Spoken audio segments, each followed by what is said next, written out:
संगत जी, प्यार से कहना धन निरंकार जी। आज हनुमानगढ़ के इस प्रांगण में जहाँ आप सब पिछले कुछ घंटों से सत्संग का आनंद ले रहे हैं, हर एक ने कैसे अपने जीवन में तब्दीलियाँ लाते हैं युगों युगों से संतों का एक वचन सुन के। और आज भी कितने महापुरुषों ने ऐसी छोटी छोटी शिक्षाएं भी अपनी स्पीचों में, गीत में, कविताओं में बोली, जो हम अगर अपने जीवन में लागू करेंगे तो वाकई ही एक हमारे अंदर सुधार आएगा। तो दातार कृपा करे कि हम जब भी कुछ भी कार्य कर रहे हों तो सबसे पहले इस निराकार को ही आगे लाकर किया जाए, तो ही ये परमात्मा जब तक याद रहता है तो कोई कार्य फिर खराब नहीं होता। कोई हमसे अनजाने में कोई ऐसी बात नहीं होती जो हमारे लिए भी पीड़ादायक है और दूसरे के लिए भी। तो जब दुनिया में ये आते हैं तो हम ये उद्देश्य से कि संसार में हमने जहाँ पालन पोषण अपना और परिवार का तो करना ही होता है, साथ ही जो सबसे इम्पोर्टेंट बात कि अगर हम यही सोच लें कि जीवन में हमारा काम ही सिर्फ सोना जागना खाना पीना इत्यादि है,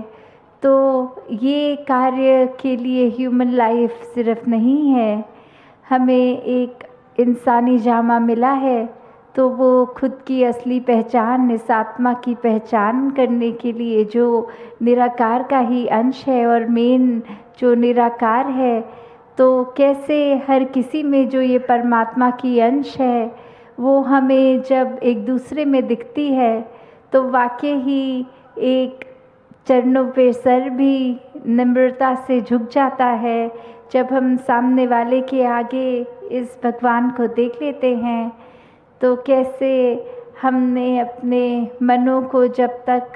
ये ग्राउंडेड रखा, हम्बल रखा, निम्रता से रखा, तो तब तक ही एक वाक्य ही हम सारे चीज़ों में अपने आप को करता नहीं मानते कि ये दातार ही करता है, और अहंकार को अपने ऊपर हावी नहीं होने देते। तो कैसे हम जब भी कोई भी कार्य करें तो उसमें अगर छोटी से छोटी चीज़ का भी उदाहरण अगर ले लें कि अक्सर एक अगर हमने कुछ भी भोजन रूप ही किसी को घर बुला के उनके आगे परोस दिया तो कोशिश यही रहती है कि अच्छे बर्तन हो, एक घर में उस समय साफ सफाई पूरी हो। तो उस तरह भी अगर हम सोचें कि ये तो हमारे लिए भगवान घर आ रहे हैं तो हमने ये सेवा रूप किया, पर अगर हमारा मकसद ही ये रह जाए कि जो आए वो देखें कि हमारी प्लेटें कितनी सुंदर हैं, हमारी एक घर में शो पीस पड़े कितने सुंदर हैं, अगर वो भाव ही दिखावे का रह जाता है तो फिर वो सेवा सेवा नहीं रह जाती। वो फिर हम अगर किसी को भोजन दे भी रहे हैं तो वो खुद को कर्ता मान लेते हैं कि हमारे घर आए तो इतना लजीज खाना उनको चखने को मिला क्योंकि हम बहुत अच्छा खाना बनाते हैं, और ये आगे जब हमारे घर से खा के जाएंगे तो काफ़ी अपने मित्रों में सुनाएंगे कि हमारे घर में कितना अच्छा सब कुछ होता है। तो अगर उस भाव से भी कोई संत को हम घर बुलाते हैं और उनकी सेवा उस तरह सिर्फ दिखावा रूप ही रह जाती है, या कोई हमें उनसे कुछ इन रिटर्न कुछ चाहिए तो ऊपर से मीठे बनकर अपना काम निकालने की कोशिश है, तो वो सेवा सेवा नहीं है। सेवा जैसे अभी भी हम सुन रहे थे कि एक समर्पित भाव पे जब हम पूरा विश्वास रखते हैं तो दातार के बनाए हुए ये इंसान सभी सबके लिए ही मन में फिर वो आदर भाव होता है। कैसे हमने अपने अहंकार को तज के सिर्फ हर एक के लिए मन में प्यार रखना है, कैसे एक दूसरे के लिए जहाँ सहारा बनना है, चाहे किसी भी रूप में जो भी हम कर सकें कंट्रीब्यूट। वैसे अक्सर आजकल ये भी देखा गया है कि एक टाइम सोशल मीडिया का बहुत ये प्रभाव इस तरह स्पेशली जो यूथ है उन पे आता है, जवानों पे।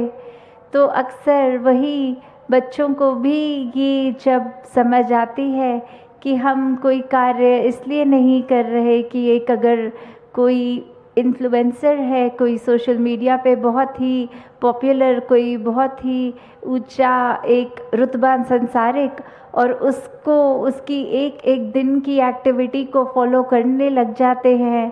तो फिर वो अगर सोचा जाए कि हम ऐसा क्यों कर रहे हैं, अगर तो कुछ बहुत अच्छी शिक्षा मिल रही है ऐसा करने से, तो वो भी मुबारक है कि हर दिन कुछ अच्छा ही सीख रहे हैं। पर अगर वो भी एक अंधाधुंध बात हो गई कि एक भेड़ चाल में लगे हुए हैं कि ये बहुत ही एक पॉपुलर इंसान है, तो हम भी इसको फॉलो करें ताकि दोस्त मित्रों के आगे वो बात रहे कि हम ऐसा कर रहे हैं तो वाहवाही होगी। तो ऐसा अगर हम अपने आप में, ये दातार ने हमें चेतनता दी है, तो भी कैसे हम देखें कि किसी ने कोई कार्य किया, वो पहले समझा जाए कि वो कार्य अच्छा है कि नहीं, और यदि अच्छा है तो मुबारक है वो कार्य को अपनाना, अपनी ज़िंदगी में लागू करके संसार तक वो अच्छाई, वो सोच पहुंचाना। पर अगर वो कार्य ऐसा है जो दुखदाई हो, किसी को उससे पीड़ा हो, किसी के सेंटिमेंट्स हर्ट हों, तो फिर वो रिपीट करना बिना सोचे समझे कोई समझदारी की बात नहीं है। तो ऐसे ही अगर हम देखें कि अक्सर हम एक क्रिया की तरह ही अक्सर एक दूसरे से मीठा बोलने लग जाते हैं कि फ़ोन उठाया तो हेलो ठीक है जी, ठीक जी, और इस तरह से अच्छी बात करने लग जाते हैं। हालांकि मन में हमें होता है कि बस एक काम है, ये पूछ के एक बस बात करनी है, और ये भूमिका की तरह हम ऑटो पायलट मोड में ये कुछ रटे रटाए जो हर रोज़मर्रा की बात होती है वो कर देते हैं। तो जब तक एक मन से, भाव से अच्छाई फील करते हुए दूसरे तक वो नहीं आ रही बात, तो सिर्फ उसको अपने शब्दों पर रटन की तरह कि जब फ़ोन बजेगा तो हेलो बोलना ही है, तो वो भी बात एक अगर सोचा जाए तो हम ये क्यों कर रहे हैं। तो हर चीज़ जो दातार ने चेतनता बख्शी है, हम अगर सोचें तो बस वही कार्य को अपनाना है। दुनिया ने तो हर तरह के कार्य करते जाना है, हर तरह की बातें बोलनी हैं, तो हम सिर्फ वो बातें ही अपनाएं जो संत मति के अनुसार है। तो हर किसी को जहाँ दातार ने ये एक समझ दी है, और इस निराकार ने ये मनुष्य जन्म ही इंसान का चुना है, जिसमें एक दातार को, इस परमात्मा को जाना जा सकता है। तो ये अगर हम ब्रह्म ज्ञान द्वारा इस निराकार को जान लेते हैं, तो ही एक आगे से भक्ति भरा जीवन निभा पाएंगे। क्योंकि भक्ति अगर करते चले जा रहे हैं इस दातार को बिना जाने, तो भी उसमें फिर वो समझ उस तरह नहीं बसी होती। तो कैसे अपनी भक्ति को, चाहे हम कहीं भी आस्था रखते हों, उस जगह पे भी जिस तरह कर रहे हैं, तो फिर वो भजन सिर्फ रटन ना हो, वो समझ की पूरी बात उसको एक आस्था में डाला जाए। तो दातार कृपा करे जहाँ हर किसी को ये जज्बा सेवा का, सुमिरन का, सत्संग का रहे, वहाँ मन में अहंकार की बात नहीं आए कि हम इतनी अच्छी सेवा कर रहे हैं, हमसे अच्छा तो कोई ऐसा सेवा कर ही नहीं सकता। तो अगर हम स्वयं को ही कर्ता मान लेते हैं तो वो बात हमारी ही नादानी है, क्योंकि हमें तो अपना ही अगले पल का नहीं पता। तो ये दातार ही सब करन कराने वाला है। और अगर हम श्रद्धा, भक्ति, विश्वास, जैसे आज बार बार सुन भी रहे थे, ये 3 शब्द सिर्फ शब्द नहीं हैं। मन में जब एक श्रद्धा भाव, ये विश्वास का आता है, तो ही ये भक्ति का एक रास्ता, हमारा ये जर्नी शुरू होती है। और फिर ये विश्वास जब इस परमात्मा पे पूरी तरह बन जाता है, तो फिर हर पल हम ये आनंद के रूप में भक्ति करते हुए अपना जीवन जी रहे हैं। तो फिर ये तो एक तरह, अगर हम सोचें कि अगर हम घर में हैं अपने और कोई खिड़की खोली हुई है और घर हमारा किसी सड़क के किनारे ही है, तो पूरा दिन हमें चाहे वो गाड़ियों के हॉर्न भी सुनाई देते हैं, हमें एक कभी ट्रक के निकलने की आवाज़ या कुछ भी हलचल जो सड़क पे है वो हमें घर की खिड़की से साफ साफ अपने घर के अंदर भी सुनाई देता है।